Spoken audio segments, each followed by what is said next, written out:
en el canal de YouTube, gracias Farah, en el canal de YouTube de Grupo Leti, para que tengan a bien pues suscribirse, activar las notificaciones y puedan estar al tanto no solo de esta, sino de todas las actividades de educación médica continua que de la mano de todas nuestras sociedades científicas amigas, Grupo Leti trae para ustedes cada semana. Asimismo, recordarles que a partir de este momento tengan a bien, por favor, mantener apagadas sus cámaras, sus micrófonos, así como cualquier otro dispositivo electrónico que pueda causar interferencia con la adecuada transmisión de este evento. Sin más preámbulos y una vez más dándole las gracias por su presencia, los dejo en la amable compañía pues de nuestra invitada, la doctora Paula Cortiñas. Paula, qué gran placer tenerte por aquí. Muy buenas noches y bienvenida. Muchas gracias, Pastor, por tu cariñosa presentación. Gracias al Grupo Leti por esta oportunidad, por esta invitación para hablar de herpes genital, un tema tan importante y bueno, que vemos en nuestras consultas diarias en los hospitales y en los consultorios privados, ¿no? Voy a empezar a compartir pantalla.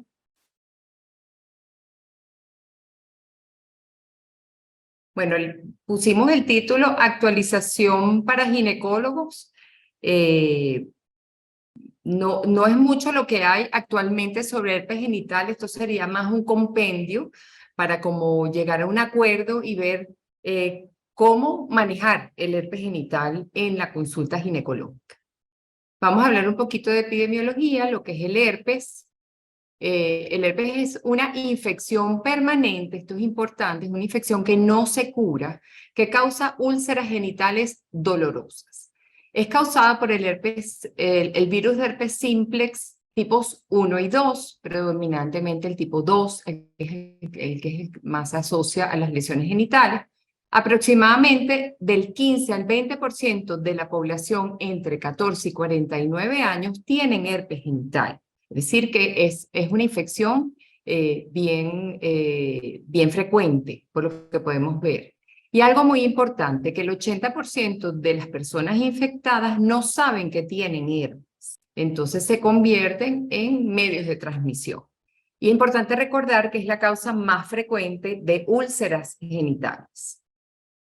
Este es un trabajo, un metaanálisis que se hizo de diferentes trabajos donde se midió la seroprevalencia del herpes tipo 2 en Latinoamérica y el Caribe. Y aquí podemos ver la población general, poblaciones de riesgo intermedio, poblaciones de alto riesgo, pacientes que acuden a clínicas de infecciones de transmisión sexual y pacientes HIV o VIH positivos. Aquí podemos ver que la media es más o menos 19.6, que estamos un poquito por encima de lo que habíamos dicho, que es 15%, hasta 20%, estamos casi en 20% en nuestra población, con una mayor frecuencia en las mujeres. Y por supuesto, mayor frecuencia a medida que los grupos de riesgo se van acercando, ¿no? Vemos en las poblaciones de alto riesgo, en mujeres que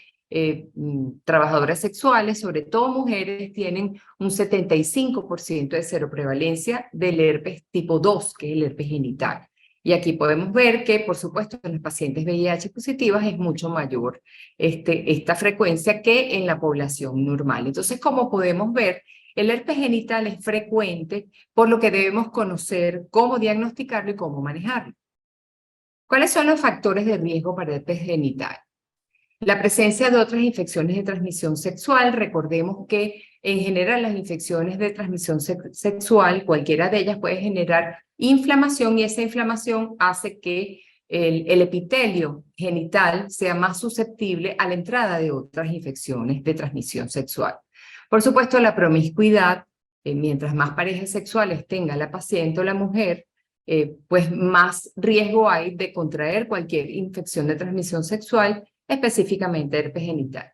Y el inicio de relaciones sexuales a edad temprana, porque tiene un periodo mucho mayor de exposición a infecciones de transmisión sexual. Vamos a hablar un poquito a caracterizar al virus del herpes para entender entonces cómo funciona el virus dentro de las infecciones. Aquí tenemos todos los tipos de virus herpes, no solamente el herpes simplex tipo 1 y 2, también está el virus que produce varicela zoster, virus de Epstein-Barr y citomegalovirus. Como podemos ver, todos estos virus son bien frecuentes en la población, causan más o menos enfermedad dependiendo de la relación con el huésped, con su sistema inmunológico básicamente. Y por último tenemos el herpes virus del sarcoma de Kaposi. Se clasifica sus nombres en números, el 1 y el 2 son los herpes simples, el 3 varicela zoster, el 4 Epstein-Barr, 5 citomegalovirus, 6 y 7 no tienen número, y el 8 el herpes virus productor del sarcoma de Kaposi. El virus está compuesto de 4 capas, un genoma de ADN de doble cadena que forma el centro del virus, rodeado de una cápside proteica icosaédrica, rodeado de proteínas del tegumento y de una envoltura lipídica que también tiene proteínas. Generalmente estas proteínas son las que son capaces de unirse a las células y poder penetrarlas. Aquí vemos cómo es la replicación viral. Aquí vemos la partícula viral. Se contacta con diferentes receptores a nivel de la célula, entra a la célula, se libera la cápsula icosaédrica, se libera el ADN, y el ADN como episoma, como la mayoría de los virus, utiliza el mecanismo de reproducción o de multiplicación y transcripción genética de la célula para entonces producir sus propias partículas virales. Entonces produce proteínas virales, se autoensamblan estas partículas, la célula se llena de partículas virales que son liberadas y así se produce esta multiplicación viral y su salida al exterior en el caso de las células epiteliales, como vamos a ver más adelante. Entonces, ¿cuál es la fisiopatología? ¿Cómo hace el virus para producir lesión y para entrar en el epitelio? El virus del herpes simple es un virus de doble cadena de ADN que se transmite en general por contacto directo piel a piel o mucosa a mucosa. Generalmente cuando hay abrasiones o heridas en la piel es por donde penetra el virus, como pasa con el VPH y con la mayoría de las infecciones de transmisión sexual. El tipo 2 generalmente se transmite por contacto sexual, por eso es el agente causal del herpes genital. El herpes simple tipo 1 no, pero podemos tener infección viral o herpes genital producido por el tipo 1, que es el que causa el herpes en diferentes partes del cuerpo, sobre todo a nivel labial, a nivel orofaríngeo. Generalmente es a través de las relaciones orogenitales que se produce el contagio a nivel genital y puede producir entonces herpes a ese nivel o la infección herpética. La transmisión puede producirse, esto es importante, aunque no haya lesiones activas, aunque con la lesión activa pues la transmisión o la diseminación del virus es mucho mayor, las partículas virales salen más en las lesiones activas, aunque pueden salir aunque no haya lesión.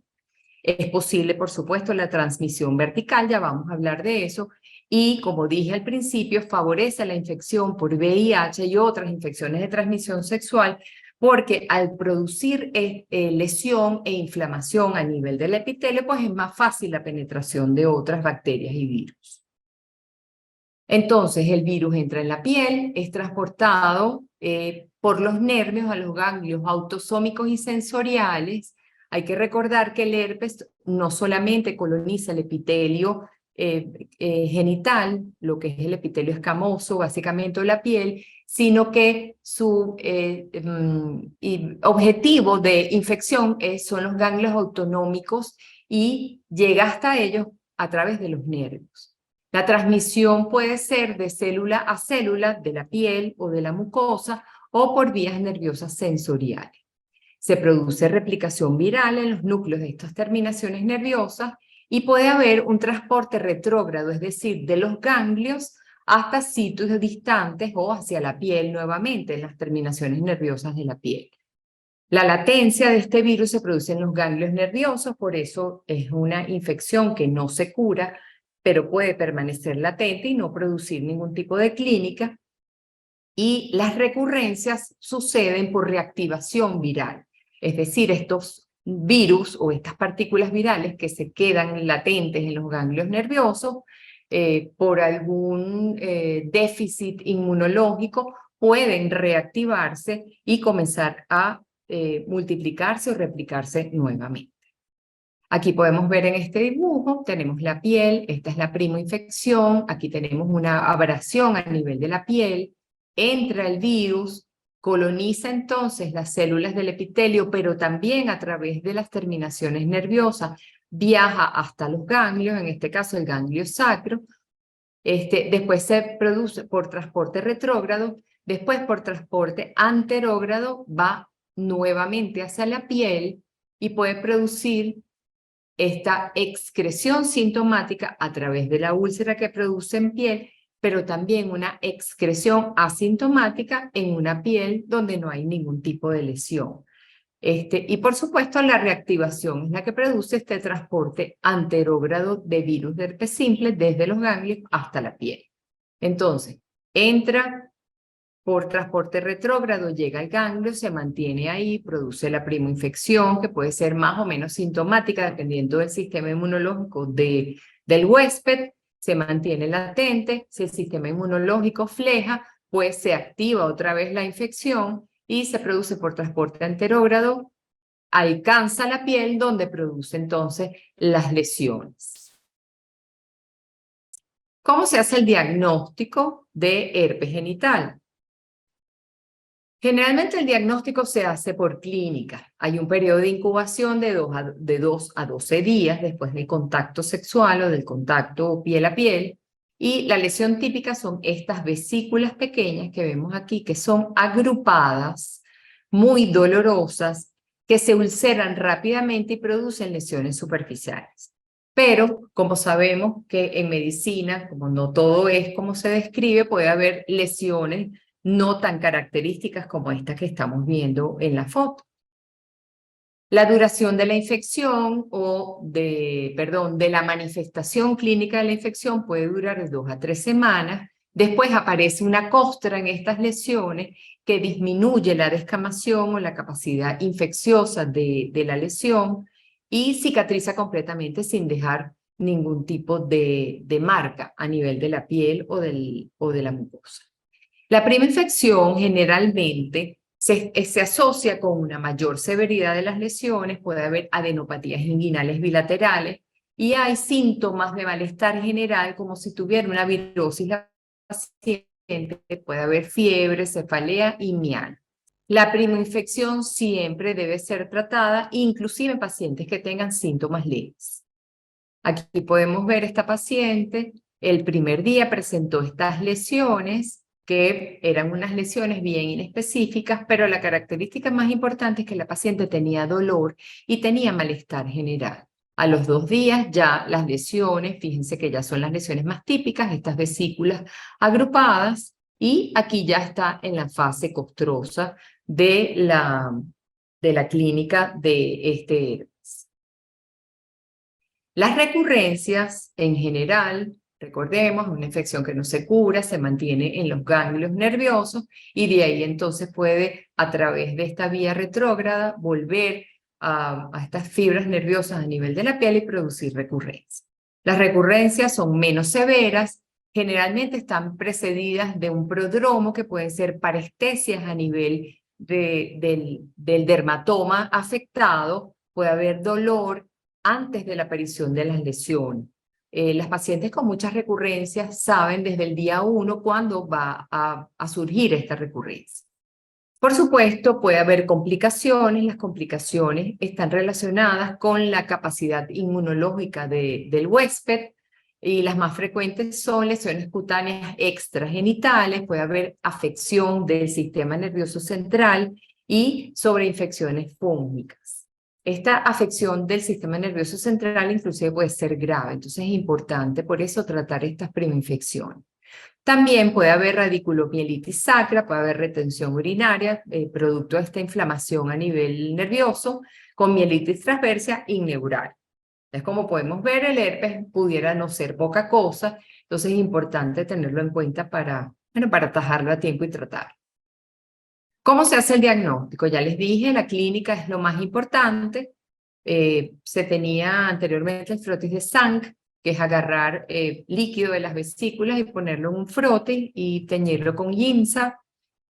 Se puede hacer cultivo viral de líquido vesicular, anticuerpos fluorescentes directos, que es menos sensible que el cultivo. La detección de anticuerpos séricos, esto no es muy útil en la infección aguda, sino en pacientes que queramos detectar o que queramos saber si la infección que tuvo era herpes para hacer algún tipo de prevención, de profilaxis. Y por supuesto, el PCR para herpes simple es la prueba más sensible para el diagnóstico de herpes genital. Pero con la clínica en general es suficiente para nosotros indicar tratamiento.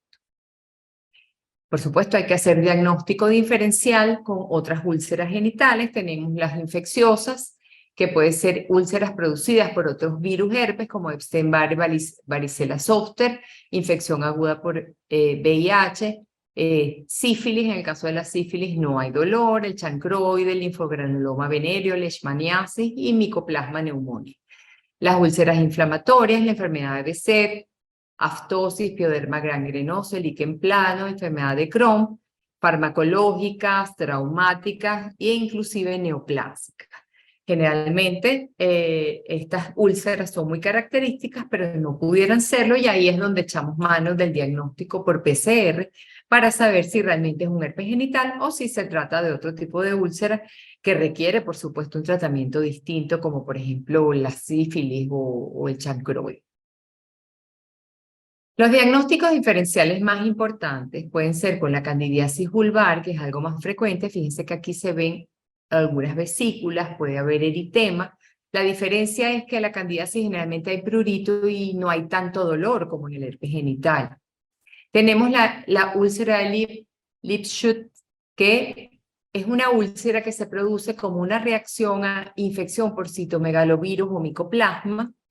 Generalmente se describen estas úlceras que se besan, es decir, que están afrontadas una a otra, y el tratamiento de este tipo de úlceras es con analgésicos y con otro tipo de terapia, no es con antivirales. Y es importante porque esto es bien frecuente en niñas y pudiera sugerir abuso sexual, y en estos casos, en esta úlcera de Lipschutz, no hay abuso sexual, sino simplemente son unas úlceras que salen como respuesta del cuerpo a una infección por citomegalovirus o micoplasma. Después tenemos la enfermedad de Behçet, que fíjense que las vesículas son parecidas. Y hay que revisar la boca del paciente, porque generalmente estas úlceras también están en la boca, y haría entonces el diagnóstico diferencial con herpes genital. Estos serían las tres condiciones clínicas que se parecen mucho, son las que se parecen más al herpes genital. Vamos entonces a hablar del tratamiento. Hay varias cosas que hay que tener en cuenta en el tratamiento del herpes genital. En primer lugar, que todas las pacientes con primera infección deben ser tratadas, porque no sabemos cuál va a ser la magnitud de esa infección y debemos acortar el periodo de infección de esta primera infección. El tratamiento, como sabemos, no elimina la infección, pero evita la descamación viral y la transmisión de infección a otras personas o a las parejas de la paciente. En pacientes que tienen episodios frecuentes, es decir, más de 6 episodios en un año, la terapia supresiva puede disminuir las recurrencias hasta en un 70-80%, y por supuesto la transmisión a sus parejas. Ya vamos a ver los diferentes tipos de terapia. Por supuesto, en pacientes graves y con síntomas neurológicos que nos sugieran compromiso del sistema nervioso central, se debe hospitalizar y dar aciclovir intravenoso. ¿Qué consideraciones debemos tomar en cuenta en las pacientes y el tratamiento? Por supuesto, informar a la pareja de que hay una infección por herpes genital, evitar relaciones cuando hay lesiones presentes, es parte del tratamiento, usar métodos de barrera durante las relaciones y reconocer en pacientes embarazadas el riesgo de transmisión vertical neonatal. Vamos a hablar ahora de las diferentes opciones terapéuticas y las dosis. En la primoinfección, se recomienda aciclovir 400 miligramos por vía oral 3 veces al día o 200 miligramos vía oral 5 veces al día por 5 a 10 días. El tratamiento debe completarse por lo menos hasta los 7 días, aunque las lesiones mejoren inmediatamente, cosa que en general no sucede. Famciclovir 250 miligramos TID por 7 a 10 días y Valaciclovir 1 gramo BID por 7 a 10 días. Este es el régimen de la primoinfección. En las recurrencias o en los episodios se recomienda aciclovir 400-800 vía oral BID, pero por 5 días solamente, o utilizar la dosis de 800 TID, una dosis mayor, por 2 días solamente. Famciclovir 125 miligramos BID por 5 días, 1 gramo por 1 día, y 500 miligramos y luego 200 miligramos BID por 2 días o 500 miligramos diarios por 2 días. Esto, como podemos ver, los tratamientos de la recurrencia generalmente son más cortos. Y Valaciclovir 500 miligramos BID por 3 días o 1 gramo diario por 5 a 10 días. ¿En qué pacientes le vamos a dar el tratamiento supresor? Esas pacientes que tienen más de 6 episodios al año o que tienen menos episodios, pero los episodios son muy dolorosos, las áreas afectadas son muy grandes y alteran mucho la calidad de vida de la paciente. Este tratamiento generalmente se da por 1 año completo, se puede prolongar si la paciente así lo desea. Generalmente se da por 1 año, se suspende y se ve cómo se comporta el virus en este caso. Se le da aciclovir 400-800 miligramos BID todos los días por 1 año, famciclovir 250-500 miligramos BID o valaciclovir 500 a 1 gramo diario. Si la paciente es VIH positivo, se le da 400, en la primoinfección 400 miligramos TID o 200 miligramos por vía 5 veces al día, 7 a 10 días. Famciclovir 1 gramo BID o 400 vía oral TID o 200, 5 veces al día, 7 a 10 días. O Valaciclovir 1 gramo BID, TID por 7 a 10 días. En el caso de las recurrencias en VIH positivo, 400 miligramos TID por 7 a 10 días. En el caso de los pacientes VIH positivo, los tratamientos de la recurrencia son más largos que los pacientes que no tienen VIH positivo. En el caso de la primoinfección son más o menos similares. Famciclovir 250 BID por 7 a 10 días y Valaciclovir 1 gramo BID por 7 a 10 días. En el caso de la supresión, las dosis son más o menos iguales, 400-800 BID, 500 BID y 500 a 1 gramo diario de Valaciclovir. Como podemos ver, es más o menos similar. La diferencia sería en el tratamiento de las recurrencias, que es un poquito más largo. Recordemos que el sistema inmunológico de los pacientes con VIH positivas, pues, es un poco más lento. También hay que tomar en cuenta estrategias para reducir la transmisión. Estas estrategias están enfocadas en disminuir la transmisión sexual y la transmisión madre-hijo. Hay intervenciones conductuales en este sentido. En el caso de la transmisión sexual, abstinencia cuando hay lesiones activas. Uno debe recomendarle a la paciente no tener relaciones de ningún tipo con su pareja si tiene lesiones activas y comunicarle a la pareja que ella tiene herpes genital. En el caso de la transmisión madre-hijo, prevenir infección materna evitando contacto orogenital durante el embarazo, sobre todo a partir del 3er trimestre, abstinencia sexual o el uso de preservativos.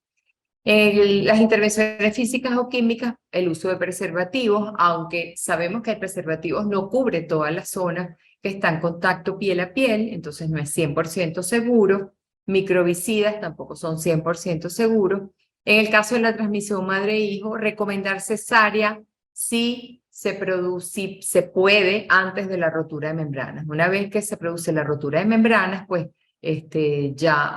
puede haber riesgo de transmisión independientemente del tipo de parto o cesárea que se recomienda a la paciente.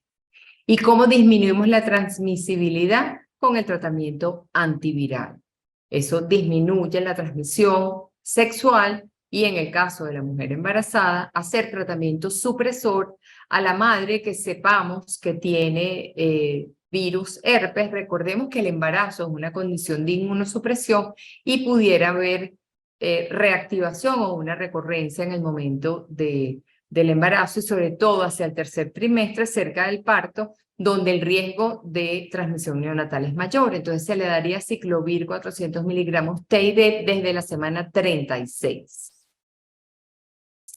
Por supuesto, los aspectos psicosociales son importantes tomarlos en cuenta. El herpes es una enfermedad que no se cura, es una enfermedad que produce lesiones a nivel genital, es una enfermedad que afecta lo más íntimo de la mujer, entonces es importante tomar en cuenta estos aspectos para orientar a las pacientes. En general hay molestia contra la pareja sexual actual porque se puede pensar que es a través de esa relación que se produjo la infección, pero hay que recordarle a la paciente que no necesariamente el primer episodio coincide con una nueva infección. Ella pudiera tener una infección con otra pareja y manifestarse en el momento que está con otro. Entonces es importante dejarlo claro para evitar roces con su pareja.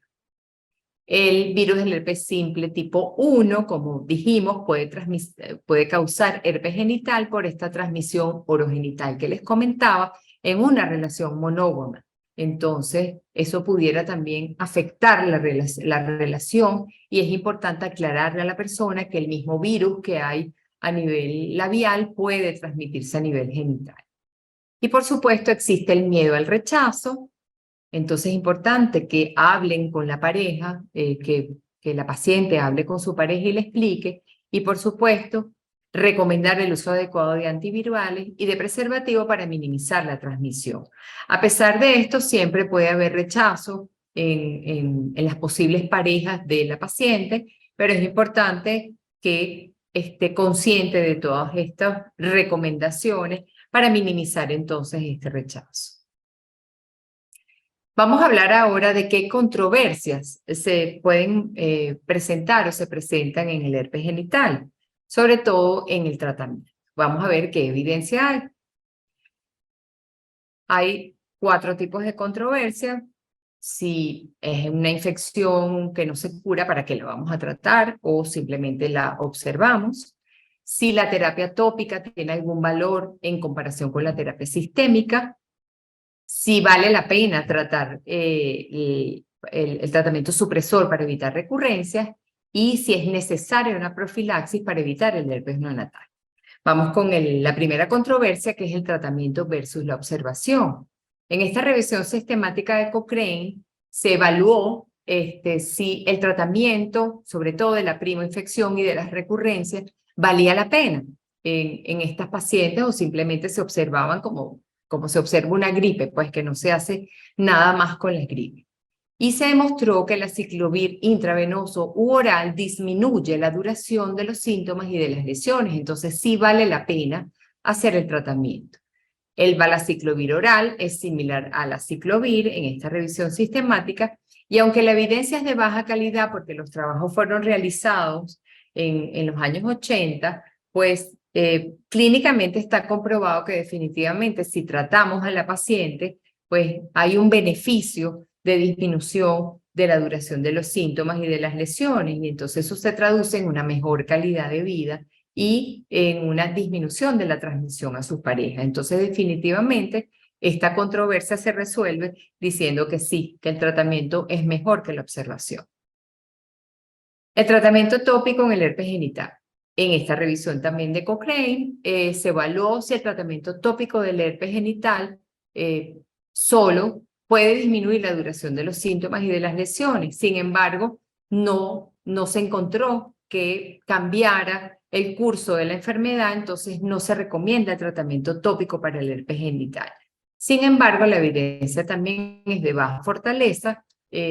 A veces se recomienda tratamiento tópico complementario con el tratamiento por vía oral, pero lo que sí está claro es que el tratamiento tópico solo del herpes genital no está recomendado. Siempre debe ir acompañado de un tratamiento sistémico. Tratamiento supresor para evitar recurrencias. También aquí esta es una revisión de Cochrane y El tratamiento sistémico fue la conclusión, sí disminuye el número de recurrencias. Todos los antivirales tienen la misma efectividad, o sea que podemos utilizar el que le sea más cómodo a la paciente, y todas las dosis funcionan bien. No se encontraron diferencias de efectividad entre las diferentes dosis de antivirales recomendadas. Entonces, esta controversia también se resuelve si el tratamiento sistémico disminuye el número de recurrencias de pacientes con más de 6 o con pacientes que no toleren tener el herpes frecuentemente. Todas las antivirales funcionan igual y todas las dosis recomendadas funcionan o tienen la misma efectividad. ¿Qué pasa con el herpes neonatal? ¿Es necesaria la profilaxis? Es importante que la paciente sepa que el riesgo de adquirir herpes neonatal durante el parto es muy bajo. Sin embargo, el herpes neonatal sabemos que es una enfermedad que puede ser fatal. Entonces, se recomiendan estas revisiones de Cochrane también, tratamiento supresor a partir de la semana 36 en pacientes que tengan historia clínica de herpes genital, para evitar que se produzca una recurrencia justo en el momento del parto. Si la paciente tiene lesiones activas en el momento del parto o prodromo, recomendar cesárea antes de que se produzca la rotura de membranas, y aunque el nivel de evidencia es bajo, pues esta es la recomendación que tiene inclusive el Colegio Americano de Ginecobstetricia, porque aunque el riesgo es bajo de adquirir herpes neonatal, es una enfermedad que puede ser fatal en el bebé. ¿Cuáles son los mensajes entonces para llevar a casa? En conclusión, el herpes genital es la causa más frecuente de úlceras genitales. El dolor es fundamental para hacer diagnóstico diferencial porque esta invasión neurológica del virus lo hace diferente de las otras infecciones de transmisión sexual. Por supuesto, utilizar para el diagnóstico la clínica y PCR ante la duda, a una clínica que no nos queda claro si es un herpes genital. Tratar los episodios, en especial la primoinfección. El tratamiento tópico solo no trae beneficios. El tratamiento crónico evita las recurrencias en pacientes con más de 6 episodios al año. Y el tratamiento supresor y la cesárea son unas buenas medidas profilácticas si hay lesiones activas o si la paciente tiene historia de herpes genital, para evitar el herpes neonatal. Bueno, muchas gracias y bueno, ahora abrimos, después de un video que va a pasar Farah, la sesión de preguntas.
Bueno, Paula, muchísimas gracias. Excelente tu conferencia.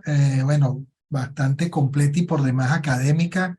Prácticamente no dejaste resquicio alguno para alguna pregunta adicional porque todo está muy claro. Pues sin embargo, en aras de la academia, pues y por supuesto en respeto también al público que hoy nos acompaña, que ya supera los 160 participantes venidos pues o presentes desde diversas partes del país, pues vamos a ver que aparte pues de las numerosísimas felicitaciones, pues tienen acá algunas preguntas interesantes.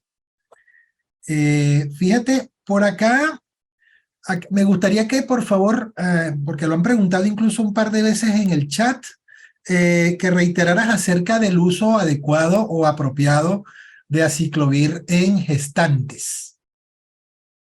Perdón. ¿En embarazadas o gestantes?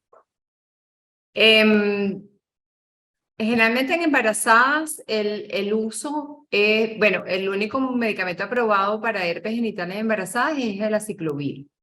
Se pudiera usar valaciclovir en algunos casos, pero el que se recomienda es aciclovir. Generalmente, por supuesto, en las lesiones activas, en el caso del primer trimestre, pues se prefiere no utilizar. Lo que pasa es que, bueno, las lesiones pueden ser bien molestas porque lo que comentaba, el embarazo es un momento de inmunosupresión en la mujer. Pero el tratamiento definitivamente de las lesiones activas en el segundo y tercer trimestre es importantísimo. Y en pacientes con historia de herpes genital, que tengan recurrencias frecuentes, se recomienda el tratamiento supresor en la semana 36. Entonces es importante interrogar a la paciente en ese sentido para evitar la transmisión vertical en el caso de parto. La otra opción es eso, la cesárea, pero la cesárea se recomienda solamente en pacientes con lesiones activas. Activas, correcto. O prodromos, o que tenga parestesia, pues que ya que el episodio se esté manifestando. Vale, buenísimo. Y ya que hablabas acerca de las recurrencias en las gestantes, bueno, también en la población no gestante, ¿cuál sería el protocolo para evitar precisamente las recurrencias? En la no gestante, para evitar las recurrencias, el protocolo es utilizar cualquiera de estos medicamentos antivirales en dosis diaria. Normalmente la dosis es más baja que el tratamiento, ¿no? Y por supuesto, no solamente el medicamento. Siempre hay recomendaciones que no las comenté en aras del tiempo, que uno le hace a la paciente con respecto a su condición física, su alimentación, todo lo que mejore su sistema inmunológico. Hay que recordar que los virus y, bueno, nuestra relación con los microorganismos tiene que ver con la fortaleza o no de nuestro sistema inmunológico.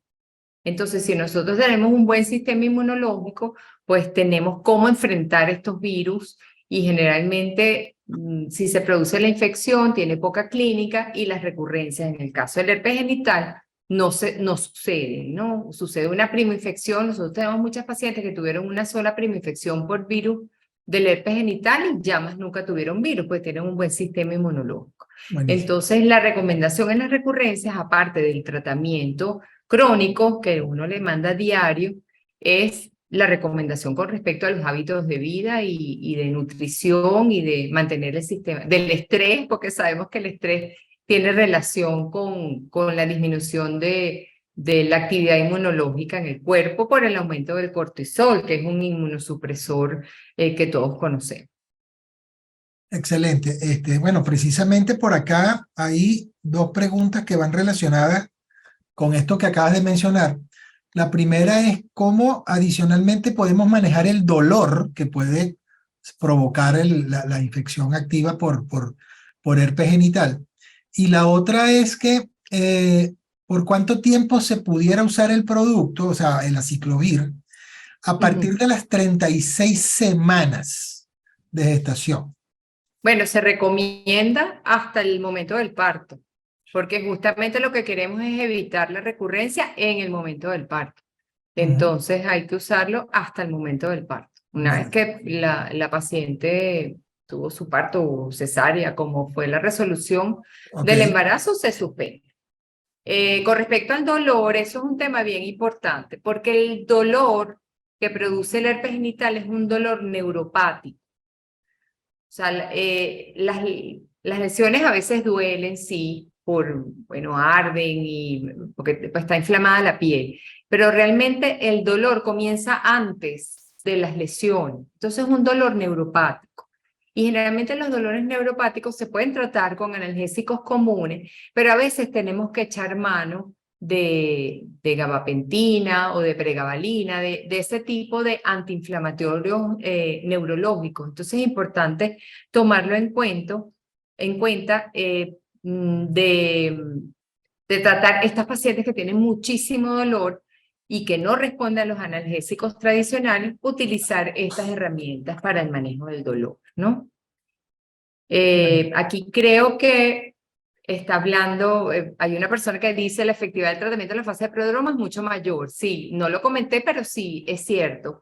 El doctor Erhard Kafar. Es cierto, si la paciente aprende a reconocer cuando comienza el prodromo y comienza el tratamiento justo en ese momento, pues de alguna manera se aborta la parte, la clínica del herpes genital. Entonces, la efectividad, por supuesto, es mucho mayor cuando la paciente puede reconocer en el prodromo la recurrencia. A veces no lo reconoce o no sabe qué es eso. Muchas veces uno ha encontrado pacientes que tienen recurrencias frecuentes y que no saben qué es herpes. Entonces, esto es bien peligroso porque primero están transmitiendo la infección a sus parejas y en segundo lugar, no tienen herramientas para evitar esa recurrencia o hacerla lo más mínima posible. Entonces, es importante hacer un buen diagnóstico de herpes genital, que la paciente esté consciente de que tiene la infección, que puede haber recurrencias y que puede entonces tratarse y evitar tener estos episodios tan molestos para ella. Perfecto. Aquí hay una pregunta interesante, ¿vale? Mira, ¿cómo podemos mejorar la adherencia terapéutica con el uso pues, de aciclovir en el tratamiento del herpes genital? Bueno, ha habido una mejora de la posología de todos estos antivirales porque al principio la posología de la aciclovir era 5 veces al día. Eso es prácticamente inhumano. Claro, los pacientes están tan desesperados que se tomaban sus 200 miligramos 5 veces al día. Ahora hay medicamentos de liberación prolongada, en el caso de la aciclovir, que se puede entonces utilizar 1 o 2 veces al día, dependiendo de la gravedad de la infección. Y el valaciclovir también, la dosificación es cada 12 horas, entonces es más fácil, ¿no? Pero sí, eso ha mejorado muchísimo porque antes solo se contaba con el aciclovir 5 veces al día y era una locura, ¿no? Eso ha disminuido con estas posologías o estas tabletas de liberación prolongada. Entonces eso mejora, por supuesto, el cumplimiento del tratamiento porque 1 vez al día es mucho más fácil que 5 veces al día, definitivamente. Claro. Mira, por aquí hay una pregunta interesante. Me gustaría, recuerdo que lo mencionaste muy bien, pero me gustaría, en vista de que la pregunta se realizó, pues que lo reiteraras para aclarar cuál es la eficacia del tratamiento tópico complementario. La eficacia, la verdad que no, estos estudios hablan solamente de terapia tópica sola versus terapia sistémica sola. Entonces es importante recalcar que la terapia tópica sola no funciona.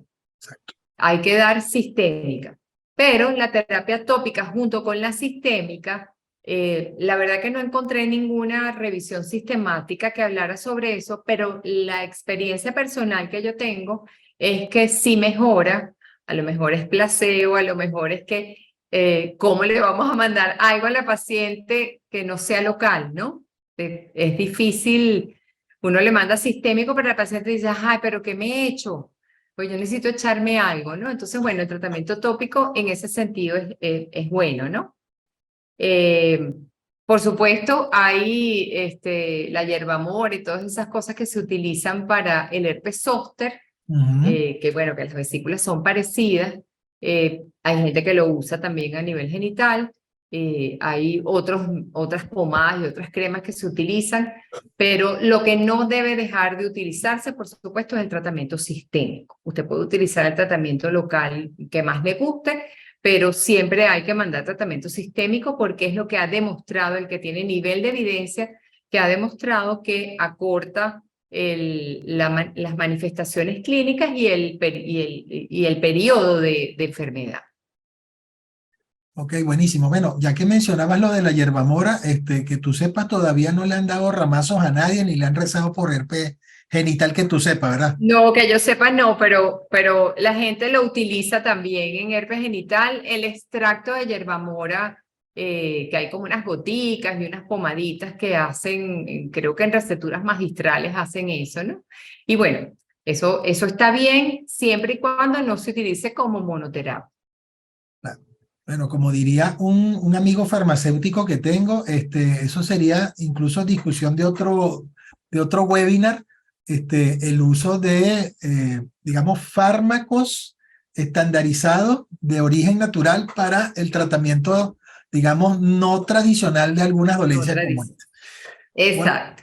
mira, por Por acá tengo... supuesto, Ajá, dime, disculpa, Pastor, disculpa. otra cosa que se me olvidó mencionar es que es importantísimo el aseo genital cuando hay lesiones activas, Eso. porque la sobreinfección bacteriana y fúngica ahí está presente, entonces es importante mantener una buena higiene. Entonces, que la paciente se lave, a veces las pacientes ni siquiera pueden utilizar ropa interior, entonces tienen que estar sin ropa interior y eso hace más propensas las sobreinfecciones bacterianas de las vesículas abiertas.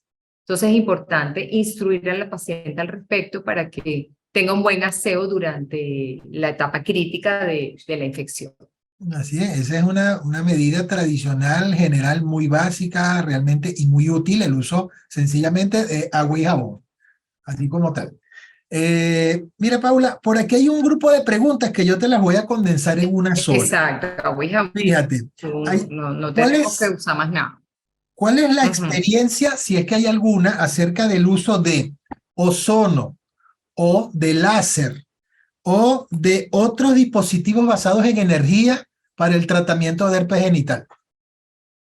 La verdad, el ozono no sé, bueno, no hay ninguna evidencia. En todo lo que yo revisé, las recomendaciones son las que di, el tratamiento Buenísimo. sistémico y bueno, todas esas otras recomendaciones tópicas de aseo, de prevención de infección, todo eso. No leí nada de ozono ni nada de eso. El ozono pudiera ayudar, que bueno, es una gran concentración de oxígeno que pudiera desinflamar la zona afectada. Ahora, con respecto al láser, oye, la verdad que no veo que tenga cabida porque no son unas lesiones permanentes, son unas lesiones autolimitadas, no es como el BPH o como el molusco contagioso, que son unas lesiones que también pueden ser autolimitadas, es importante tenerlo en cuenta, pero que duran un poco más en el tiempo y que, bueno, no pasa nada si uno las reseca, ¿no? Pero en el caso del herpes genital, no es necesario tocar esas lesiones salvo para lavarlas, porque ella es autolimitado y la piel queda como si no hubiera pasado nada, no deja cicatriz, porque es una inflamación de origen nervioso, está más profundo que la piel, entonces creo que nada hacemos con el láser. Sin embargo, si alguno del público tiene algún estudio o algo que nos recomiende o nos haga llegar, pues lo agradecemos. Pero de lo que yo leí, pues el láser ni ninguno de estos dispositivos basados en energía tienen cabida en el tratamiento del herpes o evitar recurrencias. Buenísimo. No, bueno, y reitero también lo que acaba de decir Paula, este tipo de espacio se presta precisamente para aprender, pero para enseñar, ¿no? Entonces, si alguna de las personas que hizo esta pregunta tiene alguna fuente que nos pueda compartir, lo puede hacer por medio del chat, tomaremos nota y lo seguiremos estudiando. ¿Eh? Exacto, pero no creo necesario. Correcto. Por acá el amigo Eric García pregunta, bueno, aparte de que te da las buenas noches y te felicita por tu conferencia, pregunta que cuál sería la conducta ante una paciente embarazada que llega a sala de parto sin control prenatal alguno, en pleno trabajo de parto y con las membranas rotas, por supuesto con herpes genital activo, para disminuir el riesgo de contagio. O sea, nos la puso facilita el doctor García. ¿Qué podemos hacer, vale? Bueno, monitorizar ese bebé, más nada. Monitorizar el bebé, explicarle a la pediatra o al neonatólogo que atienda el parto, que bueno, que la mamá, que pudo haber una transmisión vertical. La verdad que no sé si hay algún tratamiento profiláctico en esos bebés. Yo me imagino que a lo mejor se les da algún tipo de tratamiento antiviral. La verdad que lo desconozco porque, bueno, no somos pediatras. A lo mejor hay algún tratamiento, pero sí eso, informar al neonatólogo que hubo unas infecciones activas, que probablemente hay una transmisión vertical. Recordemos que, aunque es un evento raro, también depende del sistema inmunológico del bebé. Entonces, nada, estar pendiente de ese bebé que no vaya a desarrollar herpes neonatal o si hay algún tratamiento profiláctico, la verdad que no lo sé, recomendar. Vale, yo acabo de tomar nota de eso que tú acabas de decir y por el tipo de preguntas que estoy viendo que muchos de los colegas hacen, porque es cierto, o sea, estamos dando la visión del ginecólogo obstetra de este problema, pero ciertamente ante la posibilidad de una transmisión vertical, sería muy bonito o muy positivo poder escuchar el comentario que tenga, por ejemplo, un colega pediatra, colega médico pediatra, realizar aquí. Y bueno, se me ocurre para unas futuras conferencias tener un tándem de médico obstetra pediatra para este tipo de conferencias, ¿verdad? ¿Verdad que sí? Sí. Fíjate, la amiga Nidia se queda, pregunta, si la pareja no tiene síntomas, igual hay que tratarlo.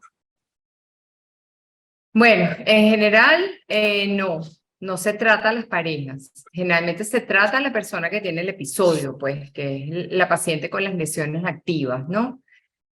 Porque en primer lugar, no tenemos certeza de que haya habido una transmisión. A veces hay herpes asintomáticos, ya vimos la seroprevalencia, que es bastante alta y mucha gente simplemente no sabe que tiene herpes, pero en general no se recomienda el tratamiento. Eso sí, hay que observar, por supuesto, hacer las recomendaciones a la paciente para que no tenga relaciones con la pareja, para evitar la transmisión y que hable con su pareja y le explique lo que pasó, pues. Y en el momento que la persona tenga, alertar a la pareja, en el momento que si ya se produjo la transmisión y si tiene algún prodromo o algo, estar pendiente para darle el tratamiento lo antes posible.